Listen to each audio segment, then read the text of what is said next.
What's good, Lun Gang? Today is a very special day. You guys have been asking for it for a very long time. Is Neil Does Gym. So today's video is going to be dedicated to me discussing my gym routine and give you guys some pointers on how to get stronger in it. Now, I'm not saying that I'm a professional, but I have been lifting for 12 years. So the gym routine that I talk about today, I've actually been doing for 2.5 years, and it's specifically tailored to my strengths, which at the moment is my upper body because my lower body is injured and has been injured for 16 years of my life because, just to give you a quick background, when I was 14, I snapped my leg playing football, always. I dislocated my kneecap, and then a year later, I dislocated my kneecap again, but then it fell halfway down my shin. So I've had 4 or 5 knee surgeries between the age of 14, 15, and 20. And before that, I was a sprinter. There's probably a video here somewhere of me sprinting. I was a 200-meter sprinter. I used to run for my county. But yeah, that all blew up once I got injured in it. But then I went to university, and that was where I started going to the gym as an 18-year-old. You know, I was at UCL. The gym then was really trash. I don't know if any UCL current students would be watching this. The gym was called Bloomsbury. It was very old, rubbish, but I became pretty strong pretty quickly. So I got some video here of when I was a 19-year-old deadlifting 220 kilos for 5 reps. I think it might have been 4, but you can see from the form, it was pretty bad, but that's because my knee is just not working. You probably see like a little knee warmer thing there to keep it warm. I thought it helped, it didn't, but you could see me deadlifting as a 19-year-old. And it was when I was 20 that I first benched 140 really badly. The video is probably there. And I just continued training my lower body really badly. I'm very one side dominated on my right leg. There's a video probably here, maybe with the audio, I'm not sure, of me deadlifting, I think 190 kilos for, I can't remember now. Probably like, you guys will be able to count. I think it was like 10 reps or something. I don't know, but the video is there somewhere. But then after that, I completely blew my back out.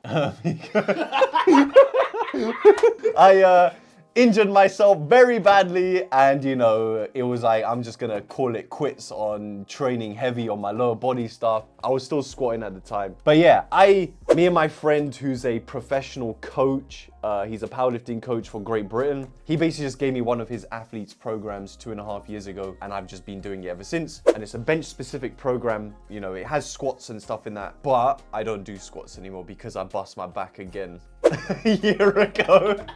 But there might be a video here of me squatting, you know, a year and a bit ago. But yeah, I injured myself so badly that I just don't squat. I still train legs, but not as intensely. So without further ado, I've been yapping a bit, giving you a quick background. What is my gym routine? Let me talk you guys through it. So I actually have a spreadsheet that just kind of tracks my bench press lifts. So I do some kind of bench press movement 4 times a week. So I'll talk you through that and how you guys can calculate percentages so you, if you want, can follow this or get a coach who can help you. So I care more about strength than like bodybuilding and all that kind of stuff. So day 1, I start off with bench press, obviously. Now it's a specific type of bench press where you pause for 3 seconds. So it's a 3-second bring down, 3-second pause, and you explode up. So I work my way up depending on where I am in the month. So it goes up gradually every single week. I do 4 sets of 3 on a particular weight. And that's that. Then once I've done that bench press, I'll move on to something known as a single arm overhead extension. And again, I only do 2 sets. So anything to do with the triceps is 2 sets. Anything to do with the back is 3 sets. So what individuals don't realize that if you want a really big bench press, your lats are probably just as important as your triceps and your chest. So 2 sets of overarm extension. Then I move on to another exercise, 2 sets of, I call them the Wolverines. So you cross cable, straight across, 2 sets of those. And then I go to seated rows on the machine. You can do it on a cable if you want. I do other cable stuff, which I'll mention in a bit, but I like to do on the machine. Get my figure of 8 straps, pull, squeeze, and release. And after every single session, I always do calf raises because Asian genetics and that, well, South Asian genetics, we have poor calf genetics. I don't know if there are any South Asians watching this. Maybe most of you guys can agree with me that our calves are pretty trash. It's not looking good. So I just train calves every session. So that's my day 1. I also finish every single session with incline walking, 6.2 speed, 18 max incline for 10 minutes. Cool. Day 2. Here, we're again starting off with bench press, but this is more of a competition style bench press. So you bring down, you pause for, a millisecond, and then you explode up. And again, I do 4 sets of 3 on that. So the weight will be heavier. Yeah, the weight will be heavier. And then yeah, you just warm up to your given weight. At the end, I'll tell you guys how you can calculate your percentages so that you can progress in these movements. But this is quite a short day because you're going much heavier for the competition style bench press. So I only do two other types of movement after. So once I've done that, those 4 sets of 3s, I move on to a single arm pull down. Again, that's for the lats. I'll do 3 sets of those. Again, with all of these movements, the accessory movements, I go between 8 and 12 reps. I'll tell you guys in a second how you should be thinking about progressing in these movements. And once I've done the single arm pull downs, I'll then move on to a superset, which is seated dumbbell press, which, I do between 40, 44 kilos because my shoulder's already fried from benching. So yeah, all the way down, only 2 sets. And then you go straight into lat raises, which I do 18 kilos together. So yeah, that's it. And then obviously calves. You do your calves, then you go on to your incline walking. Guys, it's good to keep your cardiovascular fitness up as well. So strength, cardiovascular stuff. Moving on to day 3.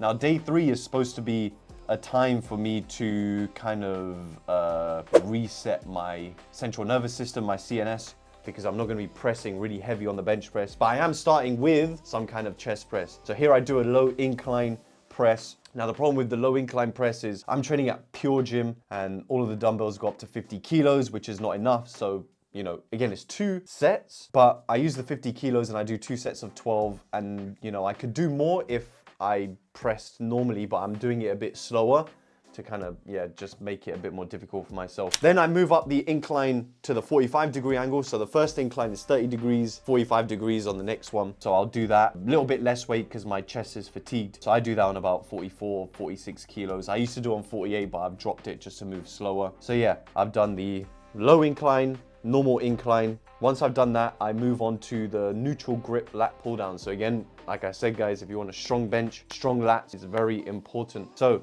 3 sets, pull downs. I do 113 kilos. I'm 94 kilos personally, so I'm doing a lot more than my body weight, which actually has helped me with doing muscle ups. I've never done muscle ups before, but one of my boys was like, yo, do you want to try doing some muscle ups? First time he showed me, I actually did one.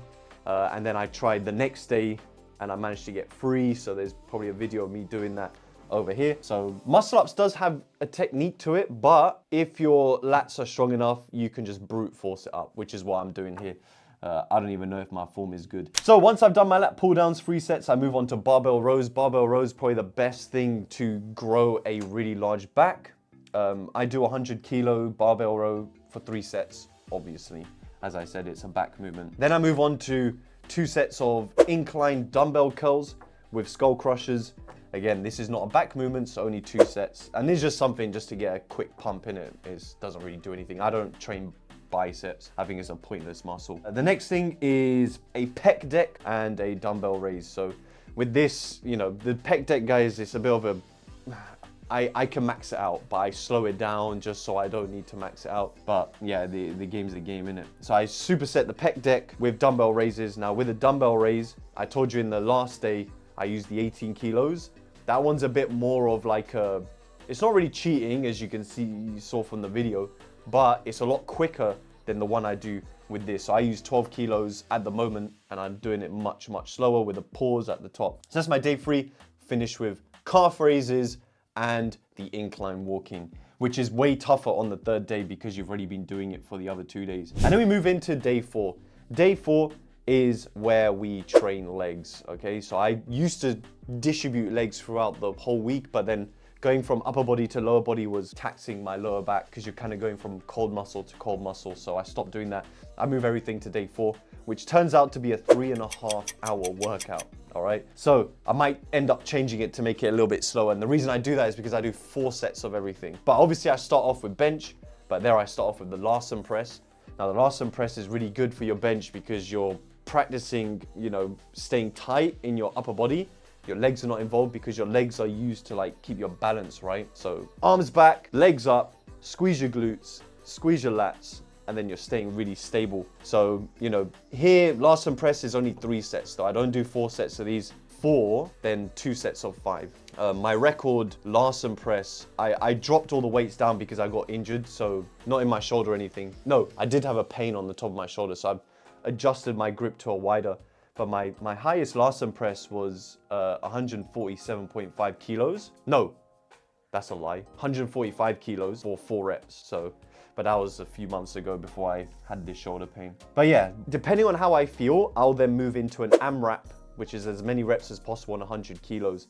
So I'm tired, the week, I've been doing all these movements for the whole week. Sometimes I just like to do 100 kilos for as many reps as possible. My current record is 31 reps, but on average I get 27, 28 reps. So yeah, that's just a bit of fun, innit? Then I move into tempo squats. So this is what the leg day looks like for me. Like I said, I don't go heavy anymore because of my left knee issue and my lower back issues as part of that. So I do tempo squats. What are tempo squats? What do? I get bands, which I recommend you guys get. You wrap the bands around the bar and then you come down, pause. So you're coming down slowly, 3 seconds down, pause for 3 seconds, explode up. Then the bands are gonna start restricting you towards the top of the movement, which is really heavy on the glutes. At the moment, I'm doing 70, 80 kilos because I'm doing rehab. I've just injured my back again. So when you see this video, I'm probably not doing as heavy as I used to. You shouldn't be doing heavy in these kind of squat movements anyway. I don't believe in going super heavy with squats regardless, unless you're competing. It's really not worth it, guys. Don't injure yourself, because if you injure your lower back and it's not fixable, you're in big trouble, man. You're gonna suffer for the rest of your life. So 4 sets of those tempo squats. Then we go into single leg leg press tempo, I guess. So with one leg, guys, you're extending and back, extending back. And this is good because, you know, when we train legs, we like to use both at the same time for balance. But by doing one, you're training your glutes to be able to hold one side of the leg, so you don't have imbalances. So yeah, single leg press. Then I move on, and that's 4 sets, okay? Then we move on to leg extension, single leg. Again, you go up, pause. So I'm a big believer in pausing, guys. Really squeeze. The isometric movements are really important. So up, squeeze, and down slow. Good negatives with these. So they do leg extension for 4 sets. That's quad heavy movements. Then I move into hamstrings. I do toe elevated Romanian deadlifts first with 140 kilos, obviously with figure 8 straps. Now, why do I have my toes elevated? You can see from the video that my toes are up. My toes are up because that draws all the distribution of weight onto your hamstrings and your glutes. The whole point about the Romanian deadlift is it's working your hamstrings and glutes, okay? And by having your toes up, it's gonna really emphasize that because it stops your hyper extension of your ankles. So that leads to people leaning forward. So by having your toes up, you can't bring your knees as far forward, your shins can't come as far forward. So a lot of the stuff I used to do is with the toes up. Once we've done the Romanian deadlifts for 4 sets, we move on to hamstring curls. Again, single leg, yeah, that's it. Then hyperextensions. I like hyperextensions for my lower back because I've just had so many injuries there because of my left leg. Again, 4 sets of that. Now, in terms of breaks in between sets, so with my big movements like the bench press, all of them I take 4 minutes between each set. So it does take a bit of time to complete, but everything else, a couple of minutes, a minute and a half. In general, I'd say anything where you're doing single arm, you should take a minute and a half because obviously when you're training with this arm's chilling, right? So you don't need as much rest. But anything where you're doing both, so like when we're doing the rows, in fact, the single seated row is with one arm, I take only a minute and a half. But for example, when I'm doing the neutral grip lat pull downs, I take 2 minutes. With the supersets, I generally take 3 minutes, only if I'm pushing heavy. So the dumbbell shoulder press, superset with the heavy lateral raises, I take 3 minutes, but the one with the pec deck, because it's so easy, generally speaking, I take 2 minutes there. So that's my routine. That has allowed me to become extremely strong on the bench press. In the last 2.5 years, you know, my bench press has absolutely exploded. I don't know, maybe I'll find some old videos of me benching compared to like what you see now. So how do you calculate some of your bench press working sets? So they're the only ones that really matter. So with the 3-second pause bench on day 1, all you guys need to do is try and find your 1 rep max, okay? Now, if you want, you can use a bench press calculator or just test it with you, but do it with someone who can spot you. So just work your way up, single reps. Say your 1 rep max was 100 kilos. For the 3-second pause, do 80% of your 1 rep max. 80% of 100 kilos would be 80 kilos. With that, you will use that as your working set for your 4 sets of 3 paused, okay? If you feel like it's too much, drop it down to 75%, all right? You just got to experiment for yourself. Now, for the one with the competition style pause, so just a quick pause, that one, 85%, so 85 kilos, okay? Now you might be thinking the difference between 80 and 85 kilos is not that much, but when you're dealing with bigger weights, say like what I'm doing, my pause bench might be 135 kilos for 3 seconds, but then my quick pause one for day 2 would be like 145 kilos. So it's a much bigger gap compared to what with the smaller numbers, right? So yeah, just give it time. With the Larsen press, do it similar to your 3-second pause. So I'd be doing 80 kilos if your 1 rep max is 100, okay? Because you guys need to get used to getting tight. And that's that. That is my gym workout. You guys might be asking about nutrition. Nutrition, guys, is very simple. If I was to tell you guys exactly what I have every single day, it's the exact same thing every single day. I wake up, it's the first of the month. I have myself protein yogurt, which is 20 grams of protein. Then I have it with protein granola and some frozen fruit. Then for snacks, I have protein crisps from Lidl, 10 grams of protein. I have a protein shake that's from Lidl, 35 grams of protein. I have creatine, obviously. I have 5 grams of creatine every single day. I have 4 pills of omega-3 every single day, which is very important, omega-3. A multivitamin. For lunch and dinner, I have the same thing, chicken, broccoli, and rice. I think that's it. I basically have the same thing every single day. Oh, I have 2 Fiber One brownies because fiber is also very important. So in terms of the rice, I have whole grain rice for the fiber content. And that is basically it. So in total, I have about 220 grams of protein every single day because the amount of chicken I have in each meal is 200 grams cooked. Works out to between 60 and 70 grams of protein each, which is quite a lot. So yeah, if you guys eat the same thing every single day, you can really track very easily your progress. You can see how your weight and strength are fluctuating. Between summer of 2023 and 8 months after that, I lost 15 kilos in weight. I was 107 kilos. I dropped down to 92.1 was my lowest weight. I'll have a screenshot somewhere of me on the scale, and I was super lean. And the only reason I could drop that much weight in about 8 months was because I ate the same thing every single day, and I got stronger in that time. And the only way you can do that is by really having proper nutrition, routine, trying to improve every single gym workout. In terms of my accessory movements, I forgot to mention, sorry, is how do you progress there?